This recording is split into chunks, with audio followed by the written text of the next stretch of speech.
All right, post-construction cleaning proposal is really simple. Hit create proposal. We're gonna name it here. Construction cleaning.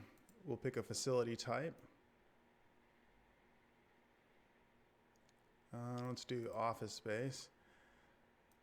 Post-construction, and we'll pick phase 1, 2, and 3. And the software is gonna load all of the cleaning tasks for you. So if you want to customize any of that, you just open this up here. So you're going to say phase 1, you can rename it, call it whatever you want. You can rename the cleaning tasks, but it breaks down what you would basically do for each phase of the construction cleaning. If you want something in your proposal, just make sure it's check marked. If you don't, just uncheck it and it won't be in your proposal. And let me show you what I mean by being in your proposal. If we go over here to the final step, we'll click onto the exhibits, and you can see how a scope of services is built for you by just clicking on those different phases here. But what's really cool is the calculator. Show me the money. So you'll see the calculator has a setup for each of the phases, so you can charge separately for each one of these. So let's open this up and look at the calculator for each. You can have different people at different rates of pay if you want to, but we'll say our frontline custodians, let's say you've got 3 people on this job and you're paying them, I don't know, $16 an hour. And it's going to be 8 hours of work. All right. And then you come down here. Well, actually, let's say then you have somebody else, a supervisor. Let's just add that in there. And they're making $18 an hour, and they're going to be there making sure everything's taken care of, because you are a boss and shouldn't be on the job all day long. All right. Then you scroll down a little bit further. You're going to have your total labor cost for that job. So it's adding all of this up for you.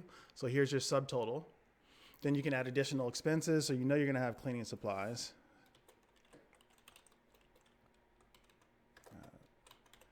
I don't know, let's say $200, right? And whatever else you want to put in here, fuel and drive time, you know, whatever.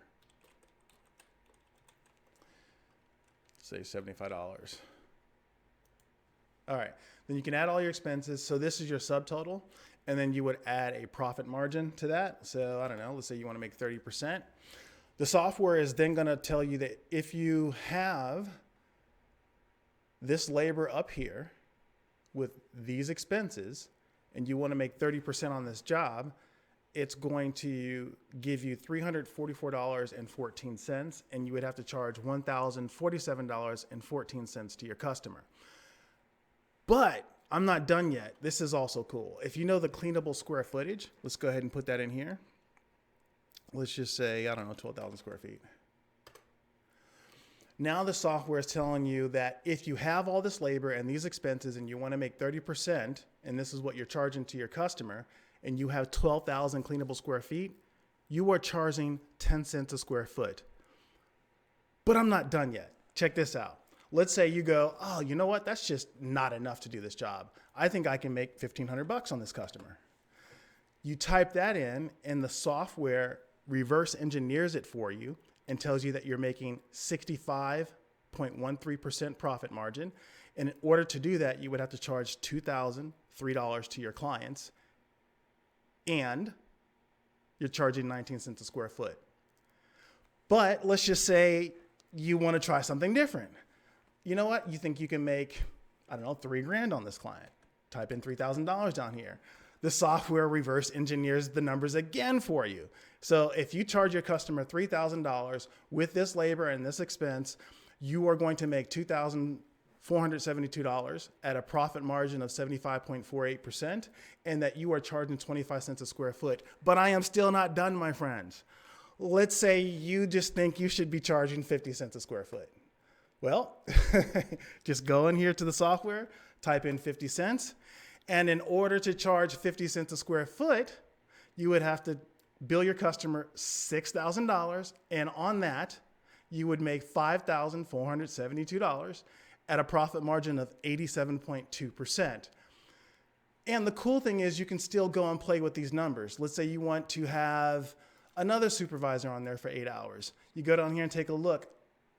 All right. And then go and play the numbers again. This is the power that you get, and you don't have to ask that question anymore. What do I charge per square foot? What you really want to know is, am I going to have enough time and supervision, enough to cover my expenses and to make a decent profit? Okay. And then at the last thing, you look at your cleanable square footage, but you have all that information at the tip of your fingers here. Then what you would do is go into finalize the proposal. Let's go back up to the top. You can pick one of the proposal designs if you want to here. Let's go ahead and scroll. There's almost 100 designs in here. So let's pick something that will match the logo color. Let's pick this. And we'll scroll up and take a look at that. That kind of looks good there. So your logo would be here, your tagline. It comes with a cover letter that is completely customizable. You can embed videos, links, all kinds of stuff there. But look at how your pricing is going to be laid out for your customer too. So here's the pricing layout, because it has a legal agreement too. So it comes with the legal agreement and pricing layout. And if we went in and costed out the other two projects here. So we've got the final clean. We can just go ahead and skip all that and just enter in a number. Let's say you know what you want to charge them. And let's go back here and put in, I don't know, $1,200. And we'll go back to the last step. So now you have the different prices in here. You have your contract. Again, everything customizable. So if there's something in the contract that you don't like we don't have photo identification for our employees, so I'll just go down here, uncheck it. Now it's gone. And anywhere you see an edit pencil, you can customize it and make it your own. And let's take a look at the scope of services that we just built. So this is phase 1, what you're going to be doing for the cleaning. Phase 2, what you'll be doing. And then phase 3, the final clean. You've got e-signature in here. So you can pre-sign it for your customer, and your customer will pre-sign it or sign it and send it back to you. There are email alerts. You have tracking, a whole bunch of other things that just make it straightforward and simple. So that's how I create my post-construction cleaning proposals, and it makes it really straightforward and simple to have everything with just a few clicks here.